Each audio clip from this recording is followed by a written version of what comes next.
Red velvet এটা। Red velvet এটা বাপিকে আগে দিবি ভেজ কেক। আরে কত বড় নামটা লিখিয়েছে। চলে এসছে সবাই দেখো নীলা কি ঠান্ডা লেগে গেছে। বাপি আগে এসো এদিকে।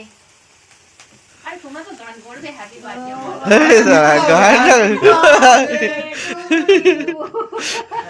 Birthday to you, happy birthday to Nila, happy birthday to you. Bapi আগে তোমায় দিয়ে দিই। তোমাদের বাড়ি চলে গেছে এই ঘরে এত লোক। ভিডিওটা অন করে দিও। হ্যাঁ রোজি ওনাটা গাঢ় হয়ে গেল। ভাবছিও দিতে পারিস। বাবা রাগ।